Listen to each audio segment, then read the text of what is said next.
클래식 명곡들과 명화에는 우리가 알지 못했던 많은 사연들이 담겨 있습니다.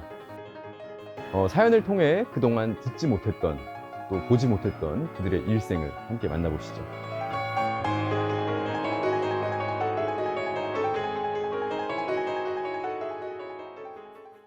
서울시민대학 시대의 지식온. 안녕하세요. 신한대학교 권순원 교수입니다. 오늘 이 시간에는 예술가들에게 영감을 주는 사랑에 대해서 알아보고자 합니다. 바흐의 안나 막달레나를 위한 음악 노트 중 미누엣. 바흐의 음악 노트 많이들 들어보셨죠?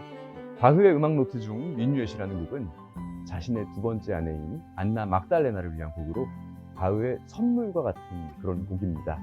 바흐는 첫 번째 아내였던 마리아 바르바라를 1년 반 전에 떠나보내고 1721년 갓 20살이던 소프라노 가수 안나 막달레나와 재혼을 했는데요. 바흐와의 결혼 이후에도 음악 활동을 그만두고 싶지 않았던 안나 막달레나는 음악 활동을 계속해서 하고 싶다는 의사를 밝혔고, 바흐도 이를 존중해 훗날 라이프치히로 이사가기 전까지 안나 막달레나는 바흐가 악장으로 일하던 쾌텐 궁정에서 왕성한 활동을 하기도 합니다. 안나 막달레나는 음악 활동뿐만 아니라 바흐에게 있어서 굉장히 헌신적인 생활을 지속해 왔는데요. 바흐와의 13명의 자식을 포함해 바흐의 첫 번째 아내였던 마리아 바르바라의 아이 넷까지 함께 기르며 어머니로서 또 안주인으로서 최선을 다하기도 합니다. 또한 안나 막달레나는 틈틈이 바흐의 악보를 필사하거나 손으로 사보해서 유럽 각처로 보내 남편의 음악을 널리 알리는 모습도 보여왔고, 이런 아내의 모습에 아내의 이름을 직접 넣어서 쓴 바흐의 안나 막달레나를 위한 음악 노트가 탄생하게 되었습니다. 자신을 위해 헌신했던 아내를 위해 쓴 곡이라니 너무 로맨틱하고 훈훈한 이야기 아닌가요? 하지만 늘 이렇게 결말이 좋은 이야기만 있는 건 아니죠. 이루어지지 못한 사랑의 사연을 담고 있는 명곡과 명화들도 많이 있는데요. 이어서 이루어지지 못한 사랑을 담고 있는 명곡과 명화에 대해서 소개해 드리겠습니다. 베토벤의 월광 소나타. 베토벤의 월광 소나타라는 곡을 알고 계시나요? 네. 곡을 아시는 분도 계실 테고, 멜로디는 모르고 곡의 이름만 알고 계시는 분들도 있으실 텐데요. 사실 베토벤의 월광 소나타라는 곡은 베토벤이 작곡했을 당시에는 월광곡이 아니었어요. 후대의 신이었던 레시타프가 이 곡을 듣고 무체른 호숫가에 비치는 달빛 같다 라는 평을 하면서 이 곡이 월광곡으로 자리 잡게 되었는데요.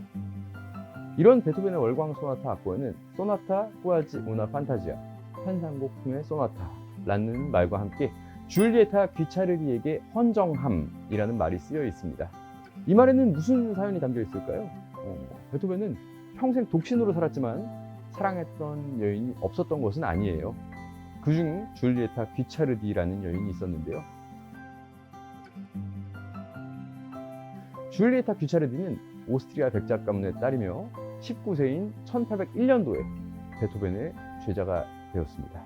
베토벤과 줄리에타 귀차르디는 14살이라는 나이 차이에도 불구하고 서로 사랑에 빠졌는데요. 연구자들에 의하면 베토벤과 귀차르디가 주고받은 편지에는 베토벤의 열띤 구애 끝에 결혼 이야기까지 오고 갔다는 분석이 나오기도 했습니다. 하지만 왜 둘은 이어지지 못하고 이별을 하게 됐을까요? 바로 귀차르디 가문의 반대 때문이었어요. 재산도 계급도 없고 심지어 귀까지 먼 남자의 결혼을 허락할 수 없었던 귀차르디 가문의 반대로 결국 두 사람은 슬픈 이별을 하게 되었습니다. 해서 원래 이 월광 소나타는 귀차르디에게 헌정하기 위해서 쓴 작품이 아니었는데, 당시 귀차르디에게 연정을 품었던 베토벤이 충동적으로 이 줄리에타 귀차르디에게 헌정한 것으로 알려져 있습니다.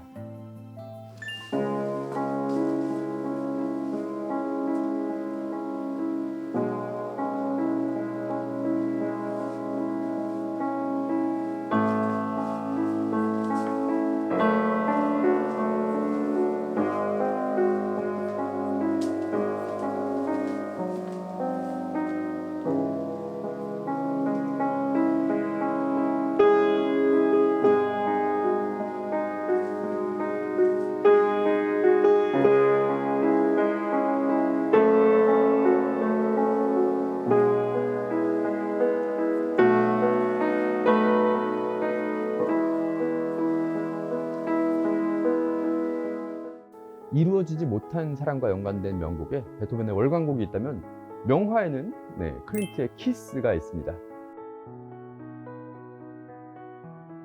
다들 이 작품 보신 적 있으실 텐데요. 구스타프 클림트의 키스라는 작품입니다.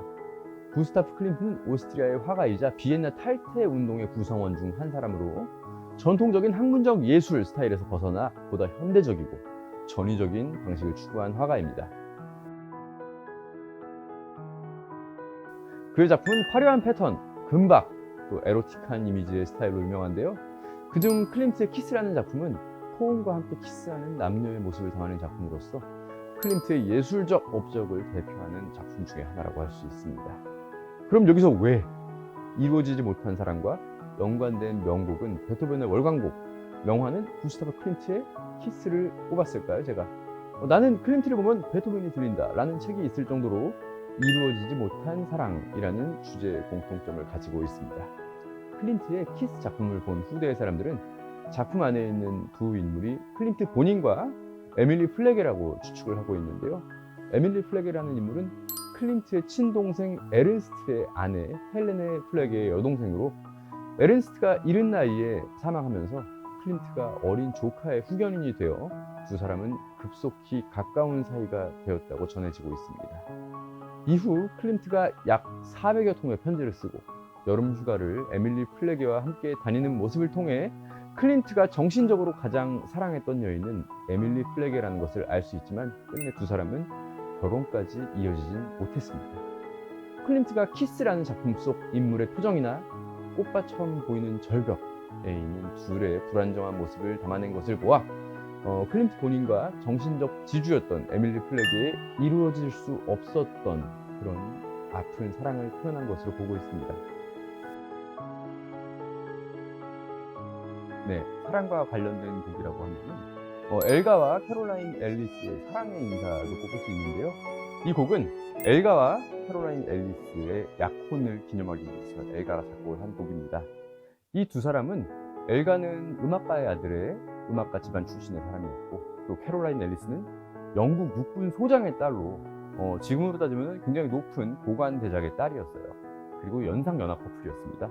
무려 9살 연상연하의 사이였는데 제자와 스승으로 만난 이 두 사람은 곧 사랑에 빠지게 되고 집안의 반대를 무릅쓰고 결국에 결혼을 하게 됩니다. 그리고는 사랑의 인사가 탄생하게 되었죠.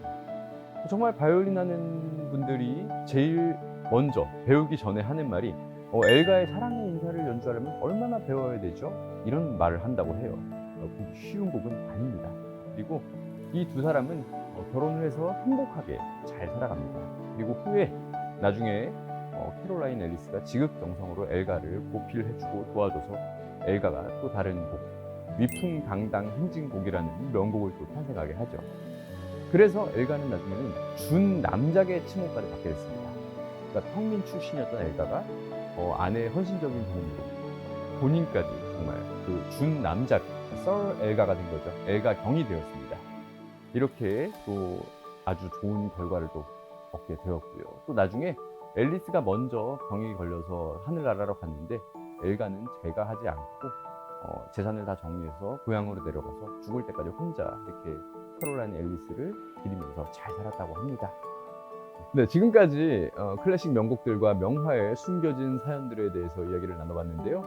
예술가들에게 영감을 주는 사랑 이야기 재밌지 않나요? 작품 안에 숨겨진 스토리를 보다 보면 들리지 않았던 것들과 또 보이지 않았던 것들이 보이기 시작하는데요. 작품을 이해하는데 더 큰 도움이 되니까 여러분들도 명화와 명곡의 숨겨진 스토리를 한번 찾아보시길 바랍니다. 지금까지 시대의 지식 온 신한대학교 권순원 교수였습니다. 감사합니다.